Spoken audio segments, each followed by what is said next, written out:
we're going live. Awesome. We're probably already live. So if anyone's listening ahead of time, we're here. We'll be with you in a minute.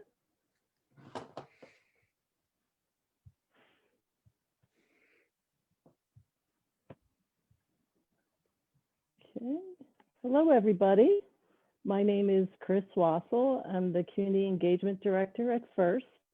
And I'm here and I have the pleasure to be speaking with Abby Evans, and she'll introduce herself in a minute.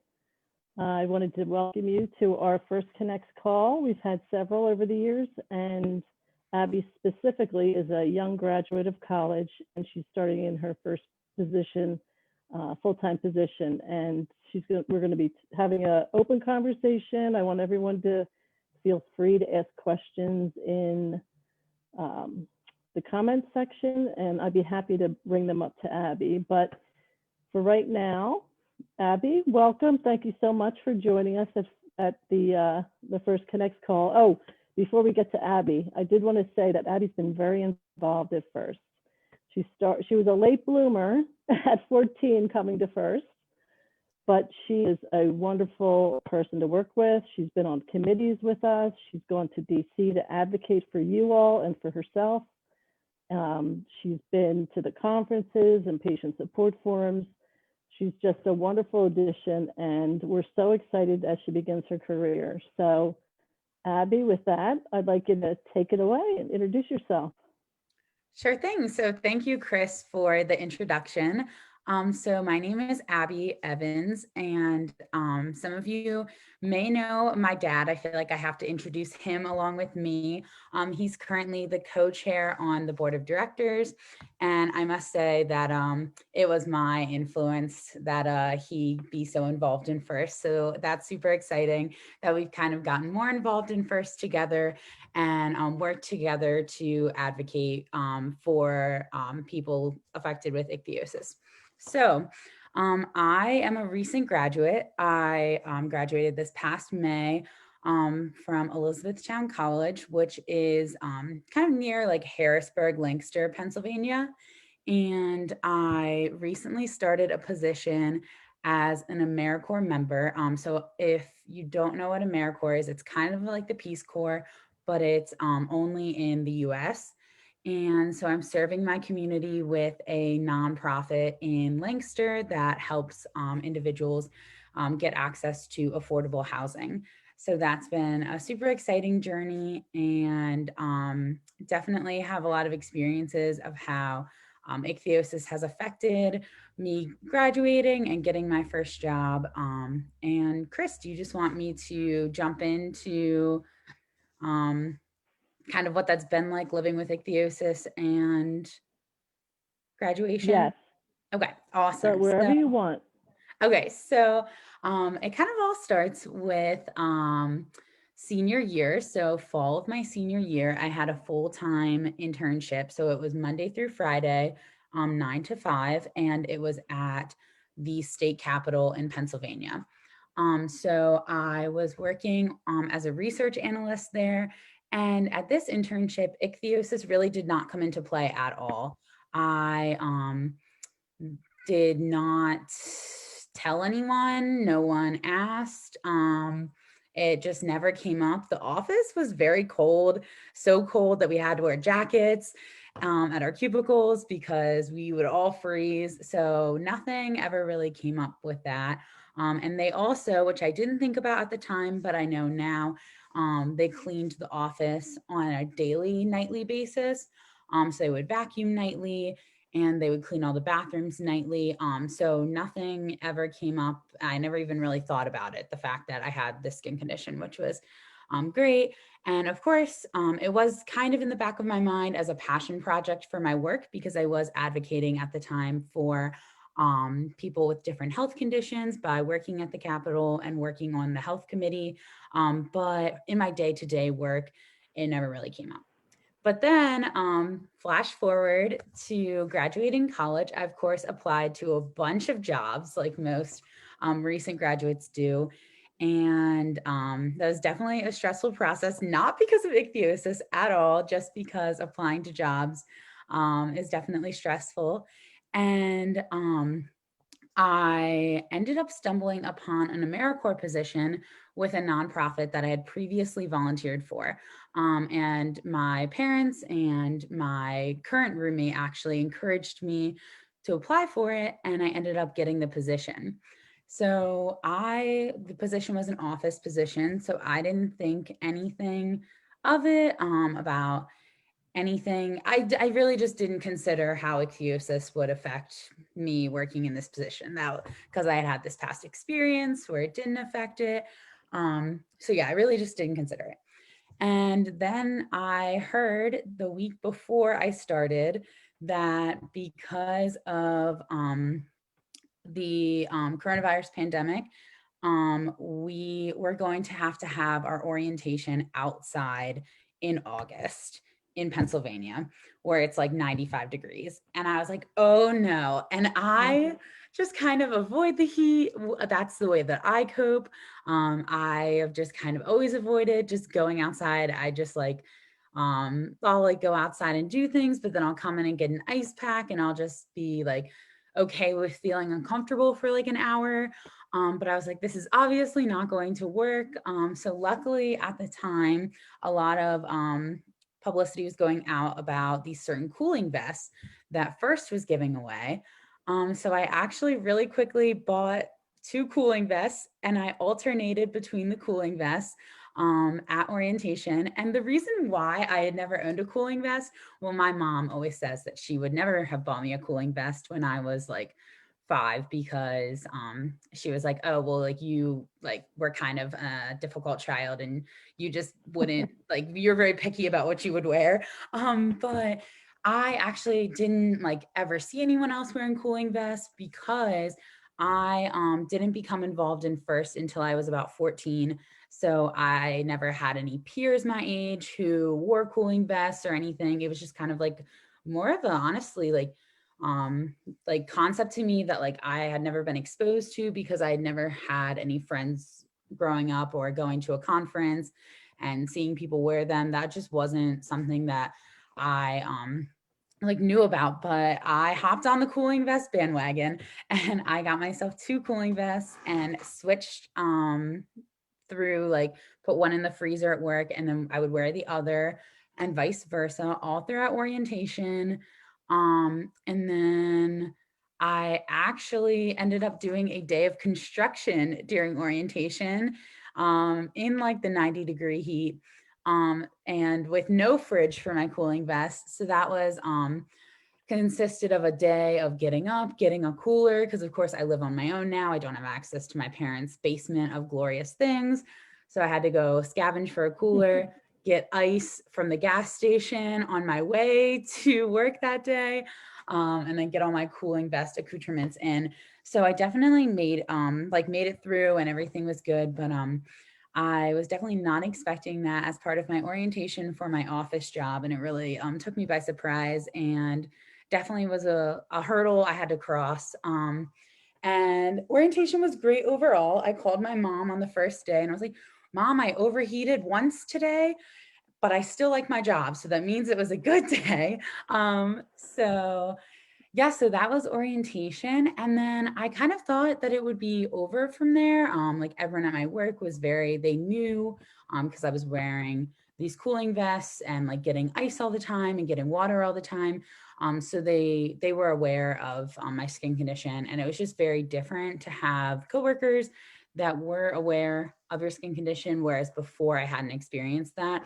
So definitely 2 very different scenarios where I can see that both were right at the time. And it just really depends on what was best for me in that scenario. Um, and then, so moving into the rest of my job. So ichthyosis has come up a little bit more during my first job in ways that maybe I didn't anticipate it coming up. One thing is at my office, it's a very small office and we have it cleaned, I think, once every 2 weeks. So when you wear like dresses and cute skirts and that kind of stuff to work, skin does flake off onto the floor of your cubicle.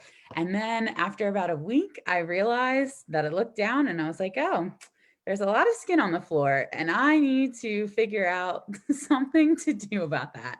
And same with the bathroom. So like, because you're just like sometimes I change in the bathroom to go work out after work.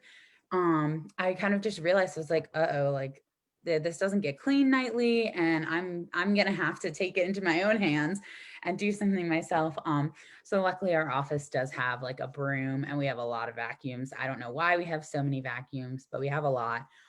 So I was able to make that work, but it just kind of required me to be like a fearless advocate for myself, and to, if a coworker saw me sweeping the floor, to just own the fact that yes, I'm sweeping the floor because I changed into workout leggings and now there's skin on the floor, so I have to sweep it.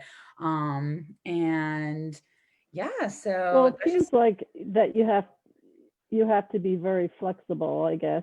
Just like yeah, any new coworker. I mean, they're all adapting. I mean, from the cooling vests to the brooms, whether your company, you said the first job you had, they didn't ask questions, and this one, they seem to be more involved in it. And like you said, I think it's how you respond, right? Your response yeah, to the changing situations. You seem like you've really handled it well. I mean, I think they're all great tips. And like you said, your next job could be entirely different. oh It's really yeah, a matter of flexibility. for sure. I know Diana Gilbert, she made a comment that she said she purchased a dustpan and broom to sweep up at her office. Luckily, your office has that equipment there. Yeah, they already have it. Um, yeah, that's nice. I mean, Yeah, but I've heard that even Denise in the office, or excuse me, Denise Gass, she was saying that I think there was a little tiny dustpan and broom. She has it in her purse.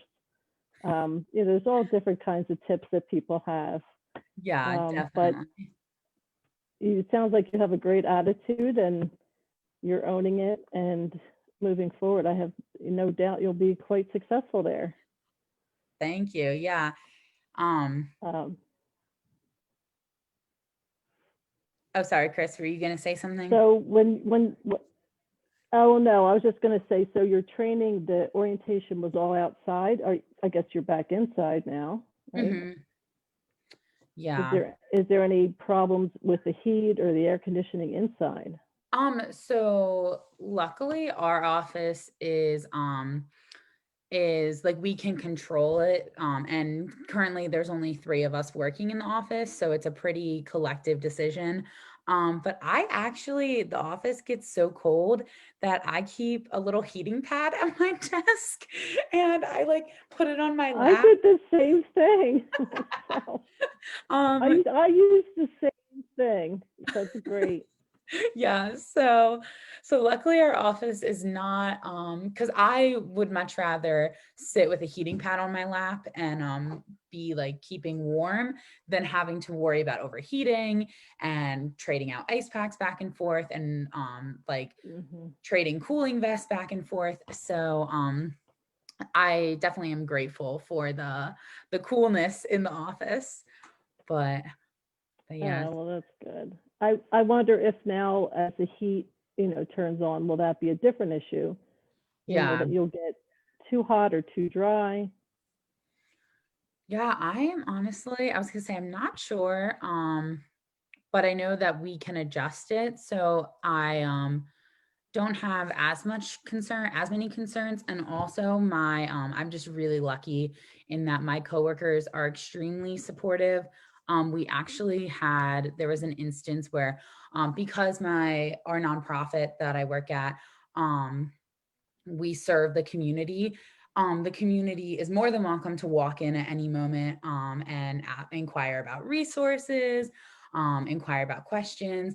And unfortunately, one day we did have a community member who was very like, um, there was just no other word than rude to me about my appearance. And Hmm. about why I looked the way that I did. And it was a very difficult situation because I am like serving my community, and I in no way, shape, or form want to be like rude back to the community that I'm serving. So it was a very interesting learning experience for me to balance, how do I set that boundary where I'm an employee right now, so we can't talk about my appearance. But if you want to talk about affordable housing, I would be more than happy to discuss affordable housing options with you at this time. But unfortunately, I cannot let you like critique my appearance at this time. So that was a very Good for you. interesting moment. And then after that, I mentioned something to my coworkers, just because if like anything, if she came back in, I didn't want them to be confused about what had taken place. And my coworkers were very supportive, and they were like, is there anything that we can do in that situation if that ever happens again to support you? And like they were just very eager and willing to help me advocate for myself. And of course, like I in that instance was very thankful that they were so eager and willing to help and support me. So yeah. Well, I know. I mean, obviously, you and I traveled to DC for the American Academy Dermatology Legislative Day. I think Mhm. twice, was it, or once or twice? I don't know. And you were so easy to work with. I know I saw the doctors working with you, and you're advocating on the Hill to your senators and representatives. It was amazing to watch. So you certainly are an easy person to work with, and Thank I can you. see why your coworkers, you know, they work with you because you work with them. It's Mhm. really a nice team there. I just wanted to read through a couple comments here Yeah. from the Facebook side. Um, Diana said she purchased a dustpan and broom. Ooh. Lisa brings a mini vacuum to work. Ooh. Um, Diana, Diana was saying that she thinks it's trying to be discreet is hard. Yeah. Lisa brings a mini fan to work, just and a fleece blanket they use. Um, Oh, Jobs are challenging because of appearances, sometimes with interviews, and I think, like you said, you it's all in your attitude. It sounds like that really helps you. You know, people want to work with you, and you're being flexible, and it seems to really benefit on a day-to-day basis, which is great. But there were just some of the comments. I just wanted to make sure we got through those so that I don't want to leave anybody out there. And feel yeah. free again to continue to comment. And if anybody wants to ask certain questions, that's fine. But I know Abby was going to cover a few more topics. So um, I, did you already talk? You already talked about COVID just being that's why you were training outdoors. So that Yeah. was another change for you too. I mean, you Yeah, weren't expecting definitely. that originally. No. I guess nobody's nobody's ready for all the changes with COVID. So No, definitely not. um, now, So, when did you decide that you wanted to do service? well, so I've actually been volunteering. So I volunteered well, I've been volunteering with First for a while, just with things like writing newsletter articles, serving on the committees, um and like participating in fundraisers. There's plenty of different ways. I was going to say, if you are interested in volunteering with First, to contact First. You don't have to be of a certain age, or there's no age minimum, there's no age maximum. I was volunteering throughout high school. So it's really just a great experience to allow my voice to be heard at such a young age. I'm still very young, but but and then I Yes, you also are. I also I volunteered with Habitat for Humanity throughout my entire college career, so from freshman year to senior year. And I got to know a lot of AmeriCorps members through volunteering. And it just really seemed like a good way to give back to your community, but also to learn a lot of like professional development. And I'm always learning new things. My supervisor taught me how to do VLOOKUPs on Excel, which was a very exciting day. So I'm definitely like learning all these professional skills, but also giving back to my community, which is really great. And I also find that a lot of, I can't speak for all, but a lot of the people that I've met along the way of volunteering and working in nonprofit also have like a similar heart and passion for it, which is just so great to be surrounded by people who have like a similar passion to you. Um, yeah, so I think those are like the main reasons why I was interested in service. And then I happened to stumble upon the job that I'm currently doing, the posting for it. So I just went for it. So That's what, and I guess your parents are good models, role models for you too, in terms of yeah, service, and it's all a family, that's for sure.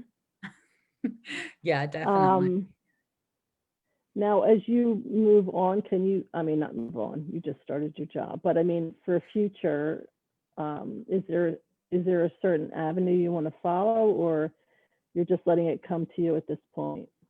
Well, so I'm actually currently, in addition to like starting my first job, I'm taking graduate classes online through American University. So I'm taking classes one at a time for my master's in public administration, which could kind of lead me down the nonprofit route, which I definitely am interested in. I think it's so much fun to like make a difference in people's lives, but also just the work of nonprofit. Like some days I'm sitting at my desk doing my office work, and then I'm going and sweeping someone's floor of their house because they're about to move in and nobody swept the floor. And then the next minute, I'm making a decision about whether to mow the lawn. And it's like the work is just so like you have to adapt all the time, and I really like that about it. But I'm also would be interested in going back and working in state government. I did intern at the Pennsylvania State Capitol, and I did really, really enjoy it. So I think I'm honestly at a point where after job searching, I know my service term will come to an end eventually, and I will have to search for a job again. And I think after job searching not that long ago, I feel that whatever comes to me will come to me. So And I can't be just too for the picky. record, I think I can totally see you in DC advocating, because I thought you were so good at it. I really Thank you. can. Um, and I don't know if we already talked about this, can, but the release the butterfly, obviously Mhm. you've been very involved in that. Just reminded me again, Denise just said, Augie, her son, wants to know when you're going to do your next one. I know you just had one last night, but is that something you're going to continue throughout Um, um, this year? yeah, so I've been involved in Release the Butterfly for about the last 4 years, and I don't make all of the decisions. But I definitely do hear about a lot of the decisions. And I can say that until we can get back on the road again and do concerts in person, we will continue to do virtual concerts for sure. So you Well, will be seeing more. I'm sure there's a lot of people will be happy to hear that. And just for those of you that do not know what the Release the Butterfly is, do you want to just give a little blurb for what it is? Yeah, so Release the Butterfly is we started out as a traveling concert group, and we would go to um, individuals who were affected with ichthyosis. We would go to their hometowns and help them to really feel empowered and own their own stories and their own ichthyosis journey. And we kind of tell a story of insecurity to confidence in our concerts. So it starts out as like that way we can like tell multiple parts of the ichthyosis journey, although we do not or we do recognize, no, we do not. We do recognize that having ichthyosis is not this linear journey. So one day I may feel insecure about the fact that my skin is all over the floor of my cubicle, but the next day I may feel like Yes, my skin is all over the floor of this cubicle, and that is good. So it's definitely not a linear journey. And yeah, we just like to bring hope and inspiration through music and raise money for First as well along the way. So yeah. Now I have another question here from Denise, and she said, are there any elements of your character that you consider to be gifts of ichthyosis, or things that you have given, or things that have given you an edge over other young adults as a hire or as a friend? Yes, so I Sounds definitely pretty actually deep, Denise. yeah, really, Denise. No, I definitely think that there are some facets of having ichthyosis that have been uh, a good quality for me as an employee and a person in general. One being that when other people in the office may have like a health struggle or just a struggle in general, I'm very empathetic towards them. Like I totally understand. Like if you have I understand what it feels like to not feel well one day. So as an employee, I feel like I'm just more empathetic towards like my managers who may like say my manager doesn't get a good amount of rest and then she's tired the next morning. I'm very empathetic. I know what it feels like to be up all night itching or not be able to sleep well because you're hot or things of that nature. But then also, I do feel like people have tried to like put me in a box before and say like this is your role in life, and I'm not really okay with that. So I definitely feel like I have a lot of drive from having ichthyosis where like you will not tell me what I can and can't do, and if you're going to hold orientation outside, you best believe I'm going to be there. I'm going to come prepared with all of my stuff, but I'm not going to let that just not I'm not going to just quit the job because you made it harder for me to do the job. So I definitely think that that's helped me as well. Yeah. So I other would say benefits. you are very, oh, Oh, no, go you're ahead. good. Go for it. No, I was going to say, you definitely are very driven. I mean, you serve on Yeah. committees, you do release the butterfly, you have a new job, you graduated college, and now you're going to grad school. I mean, that's a pretty full plate for anybody. Yeah. And you haven't let ichthyosis get in the way. Although, like you said, I mean, there's days that are tougher than others, but you seem to always plow through, Mhm. and that will serve you well, for Thank you. sure. So, I didn't know if you wanted to finish the question that Denise. I didn't know if there was oh, anything else in your I feel gifts I feel or like in your there's character. well, maybe not in my character, but I was going to say there's definitely other benefits of ichthyosis in my character besides empathy and like drive and resilience. But I was going to say like ichthyosis always serves me as like a good excuse to get ice cream on a hot day. Because That's a good one. it's hot out and I can't sweat. So yeah, my work did a little mini work retreat and we went putt-putt golfing and I was definitely the first one to get the ice cream. So yeah, Good. but That's smart. Well, I was thinking even being involved in first, like other friends of yours that are your age, have they gone to DC and advocated on the Hill? Like, there's different opportunities I guess you've been exposed to through your participation with First. And yeah, I would imagine that it would even help in your interviews, yeah, definitely. And the volunteering. yeah, it definitely helped because I like was applying for some positions at nonprofits because that is an avenue that I'm very interested in.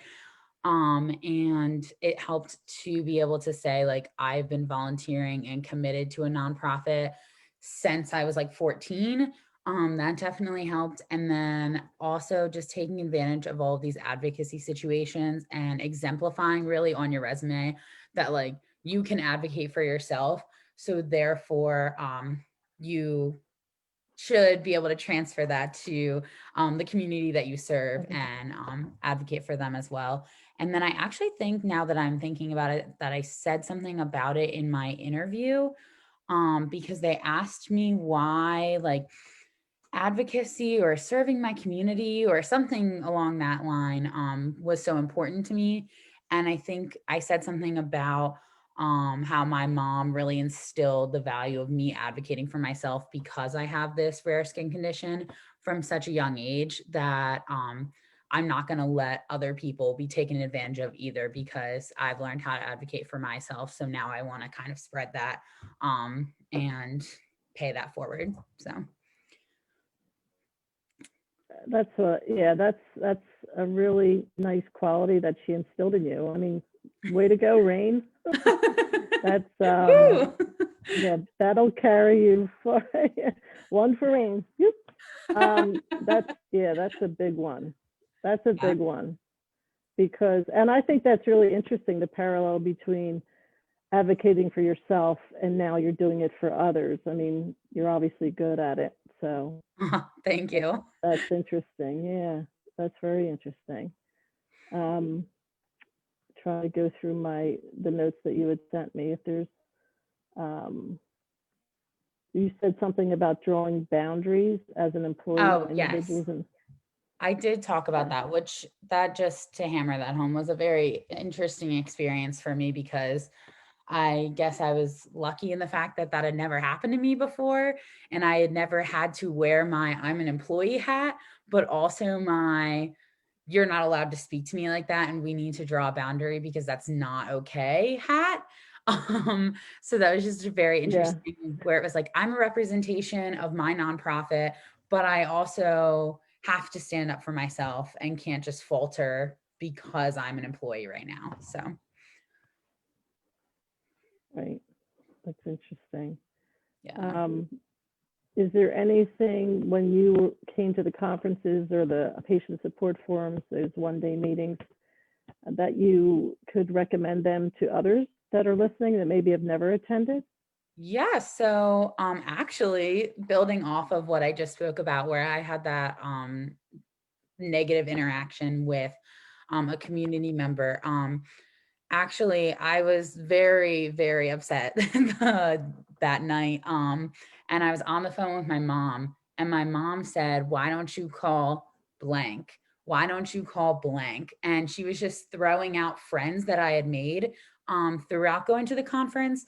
And I didn't take her suggestion. I really should have. I just swallowed in my self-pity. But I did call them later after the fact, a couple of days down the line, for support. And that just is like unwavering support that it's hard to find support from someone who knows exactly what you mean when you experience such a like negative event. And what makes me so excited about that is the fact that I didn't go to my first conference until I was like 16. So I was a little nervous going, because I was like, I don't know anyone.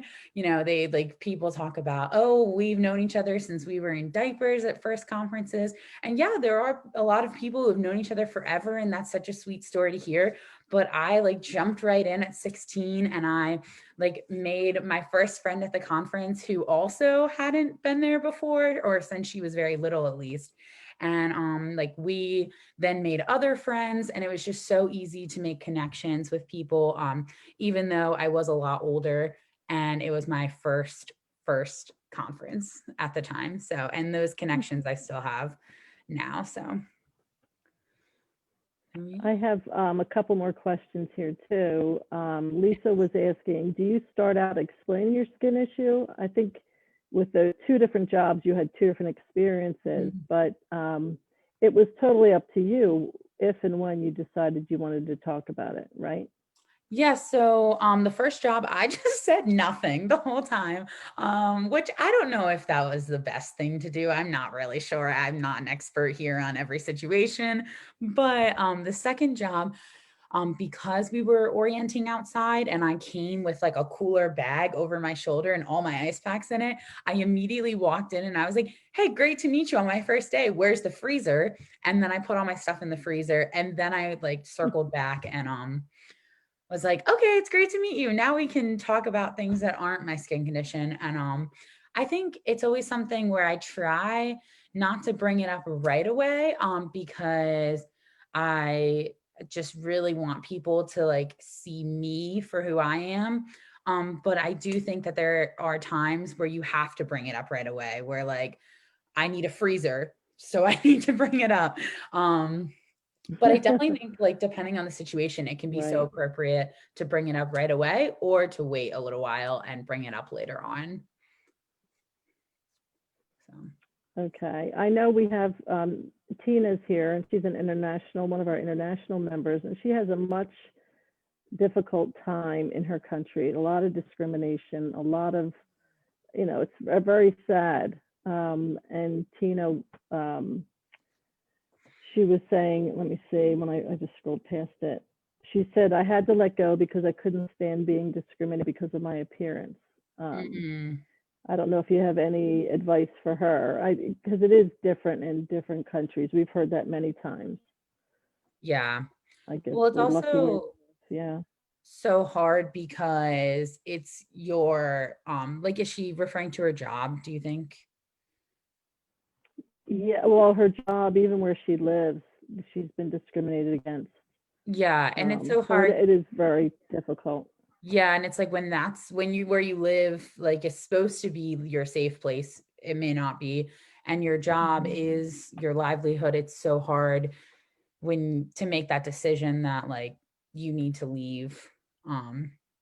So it's definitely a tough situation, and one that I'm very, very, very Yeah. blessed that my coworkers are so supportive. Yeah. Yes, that is different. I mean, Tina, just FYI, I mean, I know we've been many times, but if there's anybody you want us to put you in contact with, someone even to just, a listening ear, support, that you certainly reach out. Definitely. Diana was saying she didn't come to a conference till she was 23. So yeah, there's all different stories. And I remember a couple conferences ago, there was somebody in her 40s that was her first conference. So it certainly isn't, we love to see everybody. So don't Yes. feel too shy. I'm sure it's, difficult coming to the new situation, but it's such a wonderful experience, and it's life-changing. Well, and it's always a good time to make new friends, no matter where you are in life. So Yes. And Denise has another good tip. She said, I think it's important, when discussing your ichthyosis, if you want to or if you don't, it's on your terms and it's your story. So you control it. Take that control back, from definitely. someone that's making you feel poorly about yourself.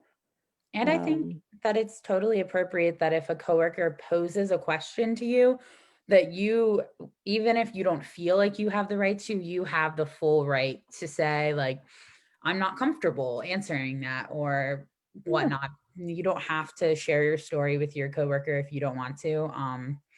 Yeah, it's not their story to have. It's your story to share when you want to share it. So yeah, she also was saying that some of the jobs that she interviewed with, they gave her difficult options like the graveyard shift or traveling long distances. And I see, Christina, that you would like to come to a conference.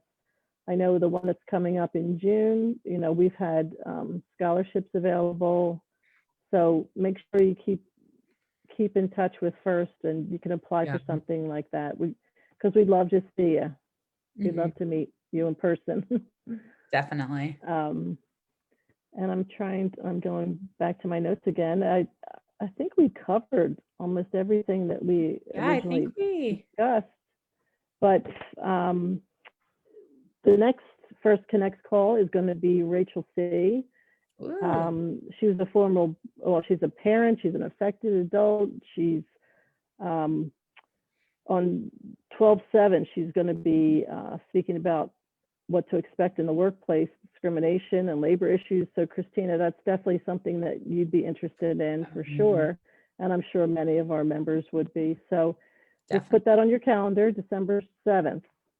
And I believe that's at 8 p.m. as well. But you'll see it on our website and on our social media. We'll be promoting that, many times. But before we let Abby go, I'm not sure if anyone else has any further questions or anything. Even after the call, certainly send me an email. I'd be happy to reach out to Abby and get you some answers too. But Abby, you're amazing. Love working with you. Your attitude is great, and you're going to go so far in life. I can. Thank you. I'm witnessing that already. So. Thank you very much, and go do some homework. No, sit back and relax. I might go to bed. Your roommate. This is the life of an adult. I know, it's so much different, isn't it? It's the real world. It's not the same. No, it isn't. You're responsible for every single thing now. And Mark and Ray, thank God. Oh my gosh. When I told them that I got my job, after they called me and I got it and stuff, they were happy dancing in the kitchen. I'm sure, because they got an immediate raise as soon as you got your job. That's funny. Oh my God. Well, thank you so much, Abby. You're the best. Yes, thank you. Have a great rest of your night. And thank you everybody else for joining us. We enjoyed spending time with you. And we'll see you on December 7th. Sounds good. Thank you, Chris. Yeah. All right. See you, Abby. Bye, everyone. Bye.